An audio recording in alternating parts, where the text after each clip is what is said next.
साथियों नमस्कार। स्वागत है आपका अपने YouTube चैनल एग्जाम मित्र पे। हरियाणा जीके की अपनी टेस्ट सीरीज चल रही थी। उसके अंदर कल अपने 380 क्वेश्चन तक कर लिए थे। आज 381 से शुरू करने हैं। और कल जाते जाते आपसे एक क्वेश्चन पूछा था कि शेख चिल्ली के मकबरे को राष्ट्रीय स्मारक है वो कब घोषित किया गया था। तो उसके मैंने ऑप्शन भी दिए थे 4। तो उसका जो सही उत्तर है वो होगा 1958। 1958 के अंदर शेख चिल्ली के मकबरे को राष्ट्रीय स्मारक घोषित किया गया था। तो ये थे अपना कल का आंसर। तो चलिए आज अपने 381 नंबर क्वेश्चन से शुरू करते हैं कि यदुनाथ सरकार ने हरियाणा को क्या कहा था। कि जो यदुनाथ सरकार थी उसने हरियाणा को किस नाम से बुलाया, किस नाम से संबोधित किया था। हरियाणाऊ, हरना, हरियाल या फिर हरि बाणक। तो किससे किया था उन्होंने हरियाणा को हरियाल बोला था। क्या बोला था? हरियाल। ऑप्शन सी जो है वो इसका सही उत्तर होगा। फैक्ट देख लेते हैं इसके कि प्रसिद्ध इतिहासकार हैं यदुनाथ सरकार। क्या नाम था उनका? यदुनाथ सरकार ने हरियाणा की हरित भूमि को देखकर इसे हरियाल नाम दिया था। हरियाल शब्द है जो उसका अर्थ होता है हरे भरे खेतों वाली भूमि। और यह उपमा क्यों दी गई हरियाणा को कि हरियाणा क्या है, कृषि प्रधान प्रदेश रहा है। हरियाणा है वो गेहूं, सरसों, धान का प्रमुख उत्पादक राज्य रहा है। उनकी यह उपाधि हरियाणा के समृद्ध ग्रामीण जीवन की झलक भी दिखलाती है कि हरियाणा को हरियाल नाम दिया। इसका अर्थ ये है कि हरियाणा जो है वो शुरुआत से ही कृषि प्रधान प्रदेश जो है वो रहा है। तो चलिए अगला क्वेश्चन अपने देखते हैं कि डॉक्टर HR गुप्ता ने हरियाणा को क्या कहा था। डॉक्टर HR गुप्ता ने हरियाणा को क्या कहा था। तो ऑप्शन देख लेते हैं। अभिरियाना, आर्य भूमि, आर्यना या फिर हरि बाणक। तो क्या बोला था उन्होंने हरियाणा को? उन्होंने बोला था आर्यना। डॉक्टर HR गुप्ता ने हरियाणा को आर्यना नाम से संबोधित किया था। क्यों किया था? तो इसका अर्थ क्या है कि आर्यों की भूमि। इसका अर्थ है आर्यों की भूमि, आर्यना का। यह क्षेत्र जो है वो वैदिक सभ्यता और आर्यों के निवास का प्रमुख केंद्र रहा है। सरस्वती और जो दृश्यवती जो दो नदियां हैं उनके तट पर आर्यों ने वेद रचे थे। और यही कारण है कि इसे वैदिक युग की जन्मभूमि भी कहा जाता है। तो चलिए अगला क्वेश्चन अपने देखते हैं कि महाराज कृष्ण ने हरियाणा को क्या कहा था। हरियाणाऊ, हरना, हरिबाणक या फिर हरियाल। क्या बोला था महाराज कृष्ण ने हरियाणा को? तो इसका जो सही उत्तर है वो है हरना। उन्होंने बोला था हरियाणा को हरना। ये क्यों बोला, इसका क्या अर्थ है? तो हरना का अर्थ होता है लूट या फिर लूटना या युद्ध में लूटपाट करना। यह उपमा हरियाणा की योद्धा संस्कृति और लगातार युद्धों का जो है वो संकेत देती है। महाभारत और तुर्क आक्रमणों के समय यहाँ बार बार संघर्ष हुए और इस नाम से हरियाणा की रणभूमि वाली जो छवि है वो उभर कर सामने आती है। जैसे हरियाल से कृषि प्रधानता वाली आती है, वैसे हरना से कैसी आती है, रणभूमि वाली। चलिए अगला क्वेश्चन अपने देखते हैं कि हरना जो शब्द है उसका अर्थ क्या है। अभी ऊपर पढ़ के आए हैं। हरियाली, युद्ध भूमि, लूटपाट या फिर आर्य भूमि। तो इसका क्या अर्थ था? लूटपाट। हरना का अर्थ था लूटपाट। हरना जो है वो एक संस्कृत भाषा का शब्द है जिसका अर्थ है लूटना या फिर छीनना। युद्धों के दौरान जो विजयी होता था वह हारने वाले पक्ष से धन और सामग्री है वो छीन लेता था। इसी को ही हरना कहा गया है।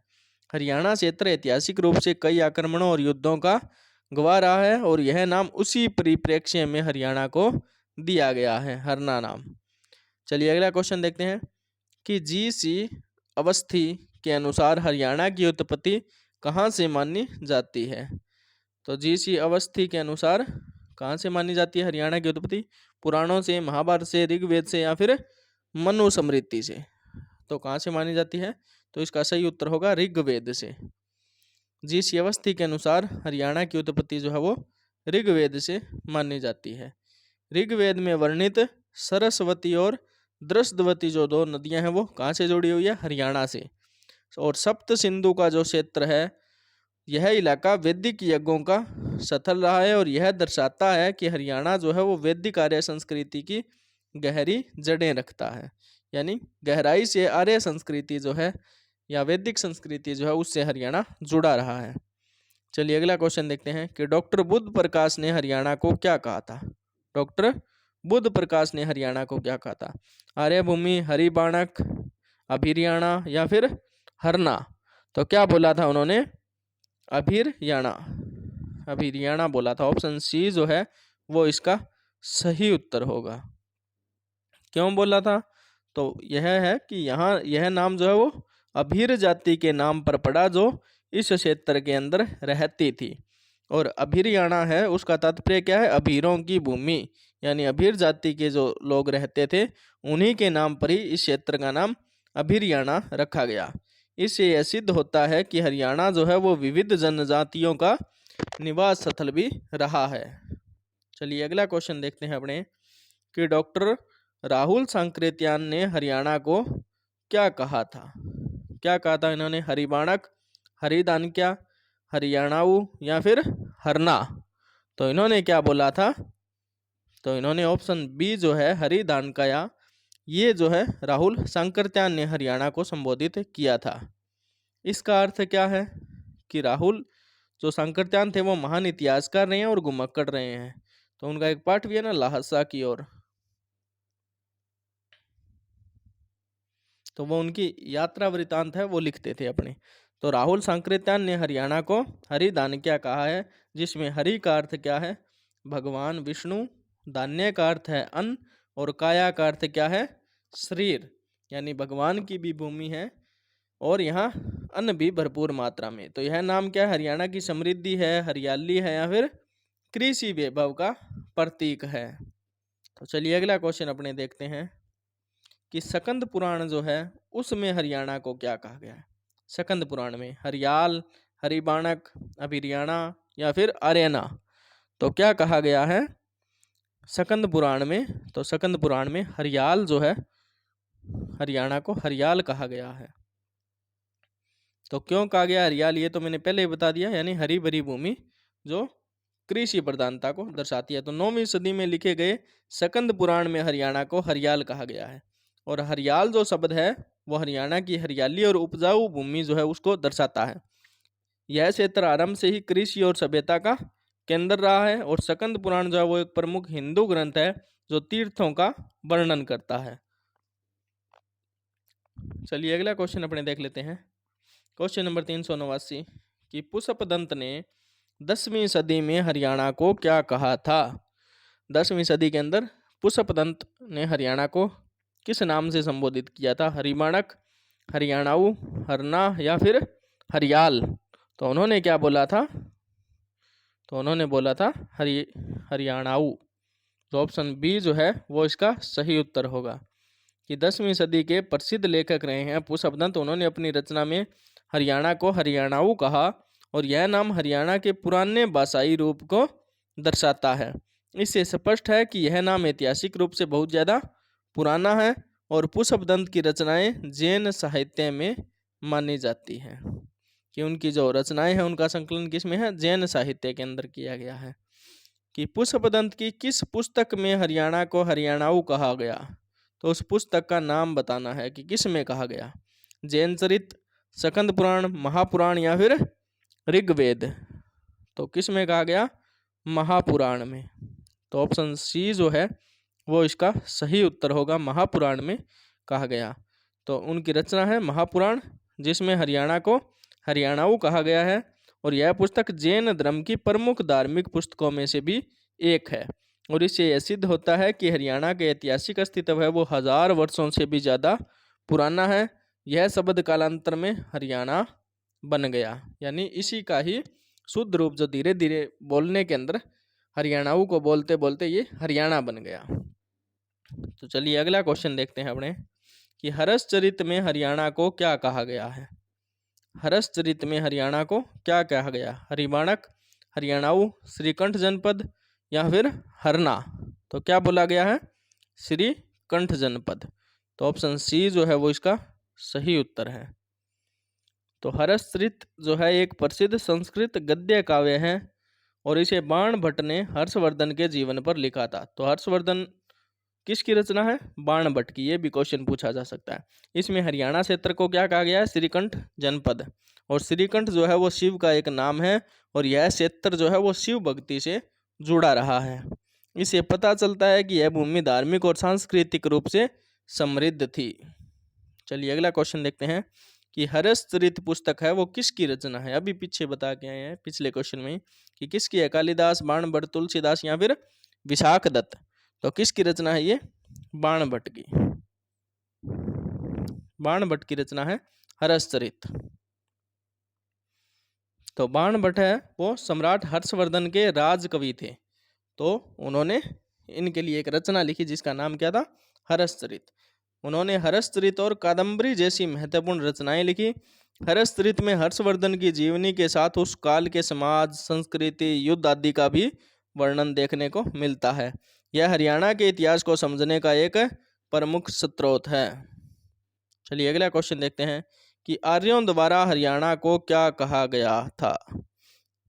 यानी आर्यों ने किस नाम से संबोधित किया? देवभूमि, हरिबाणक, हरियाणा या फिर आर्यावर्त। तो क्या बोला था उन्होंने? हरियाणा को देवभूमि बोला था। देवों की भूमि बोला था हरियाणा को। किसने? आर्यों ने। तो वैदिक काल में आर्यों ने हरियाणा को देवभूमि कहा और इसका अर्थ क्या है? देवताओं की भूमि या फिर पवित्र भूमि। सरस्वती नदी, यज्ञस्थल, ऋषियों के आश्रम, इन सब के कारण यह जो क्षेत्र है वो धार्मिक रूप से बहुत ज्यादा महत्वपूर्ण हो जाता है। कुरुक्षेत्र, पिहोवा, थानेश्वर जैसे तीर्थ है वो इस मान्यता को पुष्टि भी करते हैं इसकी। चलिए अगला क्वेश्चन देखते हैं कि हरियाणा शब्द का अर्थ क्या है। हरियाणा जो शब्द है उसका क्या अर्थ है? युद्ध भूमि, हरा भरा जंगल, आर्य भूमि या फिर लूट की भूमि। तो हरियाणा जो शब्द है उसका अर्थ है हरा भरा जंगल। हरा भरा जंगल। हरियाणा वो दो शब्दों से मिलकर बना है। कौन कौन से? हरि और आरण्य। हरि का अर्थ हरा और आरण्य का मतलब वन या फिर जंगल। तो इसका शाब्दिक अर्थ हो गया हरा भरा जंगल या हरियाली से युक्त भूमि। यह नाम है वो इसकी कृषि उपजाऊता और हरियाली को दर्शाता है। यही कारण है कि इसे भारत का अन्न भंडार भी कहा जाता है। किसको? हरियाणा को। अगला क्वेश्चन देखते हैं कि हरियाणा को हरियाल किसने कहा है। पीछे पढ़ के आए हैं, पूछा था कि उन्होंने क्या कहा, किसी का नाम लेके पूछा था। तो अब पूछा है कि हरियाल कहा किसने था। राहुल सांकृत्यायन ने, बुद्ध प्रकाश ने, यदुनाथ सरकार ने या फिर पुष्पदंत ने। तो किसने कहा था? ये पहला ही क्वेश्चन था अपना कि यदुनाथ जो सरकार थी उन्होंने हरियाणा को क्या बोला था? हरियाल बोला था। प्रसिद्ध इतिहासकार रहे हैं यदुनाथ सरकार जिन्होंने हरियाणा को हरियाल कहा। यह नाम वो हरियाणा की हरी भरी भूमि और खेतीबाड़ी को देखते हुए दिया गया और उनके अनुसार यह जो क्षेत्र है वो वैदिक और मध्यकालीन भारत का अहम केंद्र बिंदु भी रहा है। यह नाम हरियाणा की प्राकृतिक समृद्धि का प्रतीक बन गया है। तो चलिए अगला क्वेश्चन देखते हैं कि प्रसिद्ध विद्वान धरणीधर ने हरियाणा के लिए किस शब्द का प्रयोग किया था। यानी जितने भी विद्वान इतिहासकार सब हुए हैं उन्होंने हरियाणा को अलग अलग नाम से संबोधित किया है। तो एग्जाम के अंदर कुछ भी पूछा जा सकता है कि किसी भी इतिहासकार का नाम लेके कि उन्होंने हरियाणा को किस नाम से संबोधित किया, उन्होंने जो रचना लिखी है तो उसके अंदर किस नाम का प्रयोग किया है। तो वैसे ही प्रसिद्ध विद्वान रहे हैं धरणीधर, उन्होंने किस शब्द का प्रयोग किया हरियाणा के लिए? हरबाणा, हरिबाणक, हरदरा या फिर हरधन्य। तो क्या बोला उन्होंने? हरिबाणक। हरियाणा को क्या बोला? हरिबाणक। अच्छा, क्यों बोला? हर नाम के पीछे अर्थ भी हैं कि उन्होंने ये शब्द क्यों इस्तेमाल किया। तो हरि का मतलब क्या है? भगवान विष्णु और बाणक का मतलब है बाणों की भूमि। यह नाम क्या दर्शाता है कि यह क्षेत्र जो है वीरों, योद्धाओं और धर्म युद्धों की भूमि रही है और महाभारत के जो युद्ध क्षेत्र है वो जो कुरुक्षेत्र है वो भी इसी क्षेत्र का ही एक हिस्सा है। अगला क्वेश्चन देखते हैं कि विद्वानों के अनुसार हरियाणा जो है वो किस शब्द का अपभ्रंश है, यानी उसका नाम लेते लेते सुधार हुआ है नाम के अंदर, तो किस शब्द का अपभ्रंश है ये? आर्याना, अहिराणा, हरिबाणक या फिर हरणा?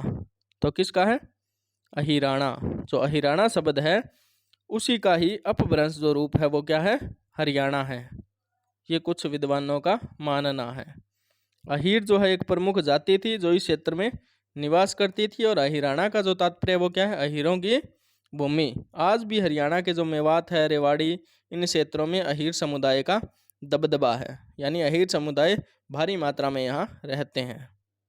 चलिए अगला क्वेश्चन देखते हैं कि महाजनपद है कुरु, उसकी राजधानी कहाँ थी? जो महाजनपद था पुराने समय में कुरु, उसकी राजधानी पूछी है कहाँ थी? कुरुक्षेत्र, हस्तिनापुर, पिहोवा या फिर इंद्रप्रस्थ? तो कहाँ थी? हस्तिनापुर। कुरु प्रदेश की राजधानी थी हस्तिनापुर। तो हस्तिनापुर के बारे में देखते हैं कि यह वर्तमान में उत्तर प्रदेश के मेरठ के पास स्थित है, और महाभारत काल में कुरु वंश के राजा यहीं से शासन करते थे। हरियाणा उस समय इस महाजनपद का ही एक अंग था। विशेषकर कुरुक्षेत्र और थानेश्वर क्षेत्र है वो इसी महाजनपद के अंतर आता था। तो अगला क्वेश्चन देखते हैं कि कुछ विद्वान जो हैं वो हरियाणा शब्द की उत्पत्ति किस चौहान शासक से मानते हैं? कि हरियाणा जो शब्द की उत्पत्ति है वो किसी चौहान शासक के नाम से हुई है। कुछ विद्वान ऐसा मानते हैं, तो उस चौहान शासक का नाम बताना है कि किससे मानते हैं वो। पृथ्वीराज चौहान, हरराय राणा, रणजीत राणा या फिर अजय राज? तो कौन है?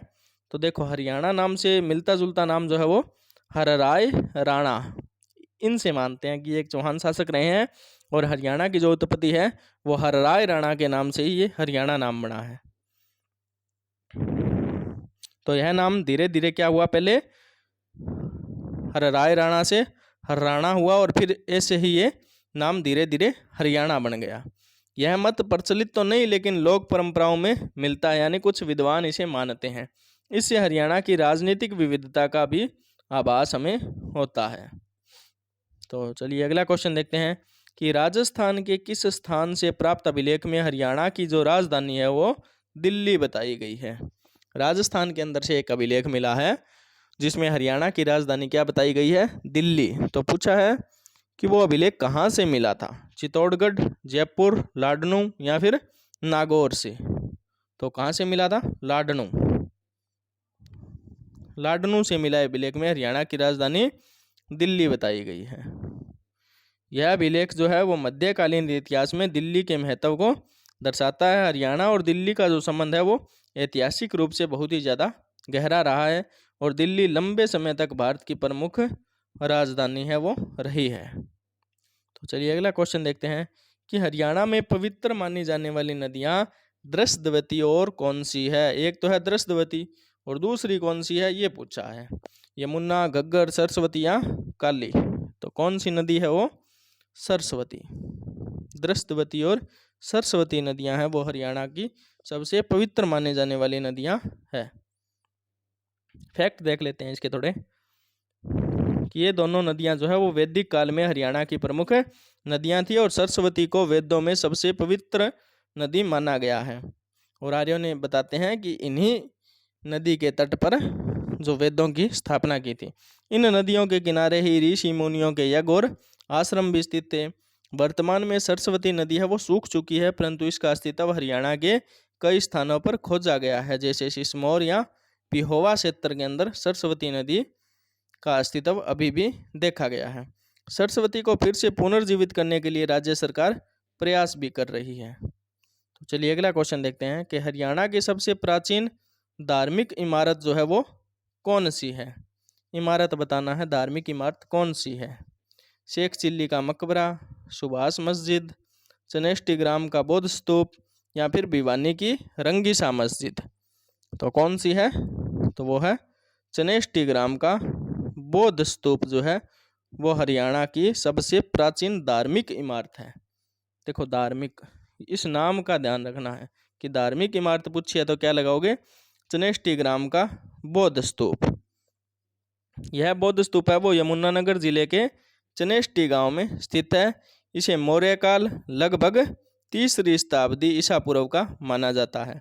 यह स्तूप हरियाणा में बौद्ध धर्म की उपस्थिति का प्रमाण भी है और इसके अवशेष भारतीय पुरातत्व सर्वेक्षण द्वारा संरक्षित भी किए गए हैं। तो चलिए अगला क्वेश्चन अपने देखते हैं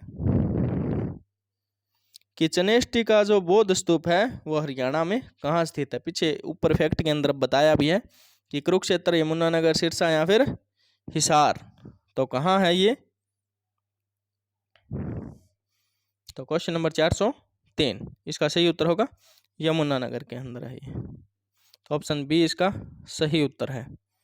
तो चलिए इसके फैक्ट देख लेते हैं कि चनेष्टी जो ग्राम है वो यमुनानगर जिले में स्थित एक प्राचीन स्थल है।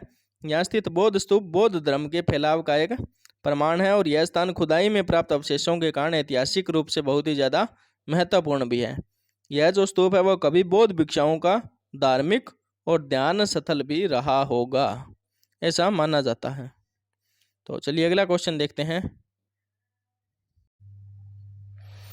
तो शेख चिल्ली का मकबरा है वो कहाँ स्थित है? ऑप्शन देख लेते हैं। पानीपत, सोनीपत, थानेश्वर जो कुरुक्षेत्र के अंदर है या फिर नारनौल। तो शेख चिल्ली का मकबरा है वो थानेश्वर कुरुक्षेत्र के अंदर स्थित है। तो जानते हैं इस मकबरे के बारे में कि यह जो शेख चिल्ली का मकबरा है वो सूफी संत हैं शेख चिल्ली, उनकी स्मृति में, उनकी याद में बनवाया गया था और यह मुगल स्थापत्य कला का उत्कृष्ट उदाहरण भी है। पास में ही एक मदरसा और मुगल कालीन उद्यान भी यहाँ पर है। यह स्थल पर्यटकों और इतिहास प्रेमियों के लिए आकर्षण का केंद्र रहा है। तो चलिए अगला क्वेश्चन देखते हैं कि हरियाणा का ताजमहल किस इमारत को माना जाता है? हरियाणा का ताजमहल किसे माना जाता है? लाल मस्जिद, शाह विलायत का मकबरा, शेख चिल्ली का मकबरा या फिर पीर बाबा की दरगाह। तो किसको माना जाता है?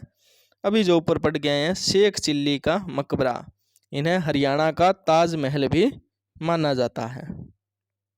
फैक्ट देख लेते हैं कि शेख चिल्ली का जो मकबरा है वो अपनी सुंदरता और स्थापत्य कला के कारण हरियाणा का ताजमहल कहलाता है और यह सफ़ेद संगमरमर से बना हुआ, इसके चारों ओर बगीचा है।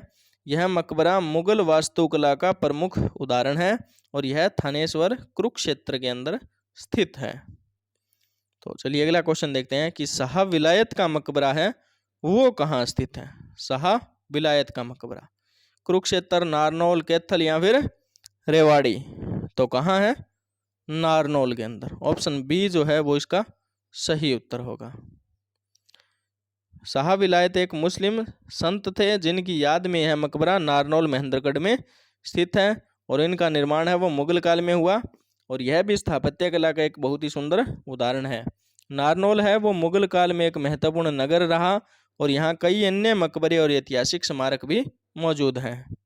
तो चलिए अगला क्वेश्चन देखते हैं कि किस मस्जिद को व्यापारियों वाली मस्जिद के नाम से जाना जाता था? सारे जो क्वेश्चन है वो परीक्षा की दृष्टि से बहुत ही ज़्यादा महत्वपूर्ण है और बार बार परीक्षाओं के अंदर पूछे भी जाते हैं कि किस मस्जिद को व्यापारियों वाली मस्जिद के नाम से भी जाना जाता है। लाल मस्जिद जो रेवाड़ी, पीर बाबा मस्जिद, रंगीसा मस्जिद या फिर शाह विलायत मस्जिद। तो किस मस्जिद को व्यापारियों वाली मस्जिद के रूप में जाना जाता है? तो वो है लाल मस्जिद रेवाड़ी। ऑप्शन ए जो है वो इसका सही उत्तर है। तो लाल मस्जिद का निर्माण है वो व्यापारियों ने ही कराया था, इसलिए इसे व्यापारियों वाली मस्जिद कहा जाता था। तो ये भी आ सकता है कि इसे क्यों कहा जाता था व्यापारियों वाली मस्जिद? तो इसका जो निर्माण है वो व्यापारियों ने करवाया था, इसलिए। यह मस्जिद रेवाड़ी जिले में स्थित है और लाल पत्थरों से बनी है। इसका निर्माण है वो 16वीं शताब्दी के आसपास माना जाता है। यह जो स्थान है वो धार्मिक और ऐतिहासिक रूप से बहुत ही ज़्यादा महत्वपूर्ण है। तो अगला क्वेश्चन देखते हैं कि रंगीसा मस्जिद है वो हरियाणा के किस जिले में स्थित है? फरीदाबाद, पानीपत, भिवानी या फिर हिसार। तो कहाँ स्थित है रंगीसा मस्जिद? भिवानी के अंदर। तो ऑप्शन सी जो है वो इसका सही उत्तर है, भिवानी के अंदर है। रंगीसा मस्जिद भिवानी जिले में स्थित है। इसका नाम जो है वो सूफी संत रंगीसा के नाम पर ही रखा गया है। यह जो मस्जिद है वो स्थानीय मुसलमानों के लिए एक आस्था का केंद्र है। इसके स्थापत्य में स्थानीय और मुगल शैली का मिश्रण देखने को मिलता है। तो अगला क्वेश्चन देखते हैं कि गुरुग्राम के समीप स्थित सराय अलीवर्दी जो गांव है में किस मुस्लिम शासक के काल की मस्जिद स्थित है? गुरुग्राम के पास में एक गांव है सराय अली वर्दी, उस गांव में किस मुस्लिम शासक के काल की मस्जिद है? अलाउद्दीन खिलजी, बाबर, औरंगजेब या फिर हुमायूं? तो किस मुस्लिम शासक की है? अलाउद्दीन खिलजी की। तो सराय अलीवर्दी जो है वो गुरुग्राम के पास स्थित एक ऐतिहासिक गांव है और यहाँ अलाउद्दीन खिलजी के काल की एक मस्जिद मौजूद है। यह मस्जिद दिल्ली सल्तनत के प्रारंभिक स्थापत्य का उदाहरण है और यह क्षेत्र उस समय व्यापार और प्रशासनिक दृष्टि से बहुत ही ज़्यादा महत्वपूर्ण था। तो अगला क्वेश्चन देखते हैं कि 5 पीरों की मजार हरियाणा के किस जिले में स्थित है? बहुत ही महत्वपूर्ण क्वेश्चन है। तो मोस्ट इम्पोर्टेंट पर्सन है कि 5 पीरों की मजार है वो हरियाणा के किस जिले में है? फतेहाबाद, करनाल, झज्जर या फिर कुरुक्षेत्र? तो कहाँ है 5 पीरों की मजार? करनाल के अंदर। तो ऑप्शन बी जो है वो इसका सही उत्तर है। और 5 सूफी संतों को यह समर्पित है। यह एक प्रसिद्ध धार्मिक स्थल है जहाँ वार्षिक जो है हर वर्ष जो है मेले का आयोजन भी यहाँ किया जाता है, उत्सव का आयोजन किया जाता है। विभिन्न समुदायों के लोग यहाँ श्रद्धा से आते हैं। तो यह जो है वो धार्मिक सहिष्णुता और सांझी संस्कृति का प्रतीक मानी जाती है। तो ये थे आज के अपने 30 क्वेश्चन।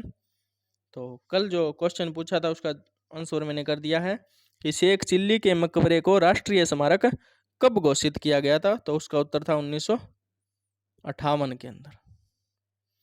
तो आज के लिए आपके पास एक क्वेश्चन है कि 40 हफीजा का जो मकबरा है, 40 हफीजा का मकबरा ये कहाँ स्थित है? जगह का नाम बताना है कि कहाँ स्थित है। ऑप्शन दे देता हूँ, सिरसा, हिसार, फतेहाबाद या फिर फरीदाबाद। सिरसा, हिसार, फतेहाबाद या फरीदाबाद। 40 हफीजा का मकबरा कहाँ स्थित है? तो ये थे आज के अपने 30 क्वेश्चन। तो आप कमेंट बॉक्स में ज़रूर बताइएगा आपको ये वीडियो कैसी लगी और कल मिलते हैं एक और नई वीडियो के साथ। तब तक के लिए जय हिंद, जय भारत।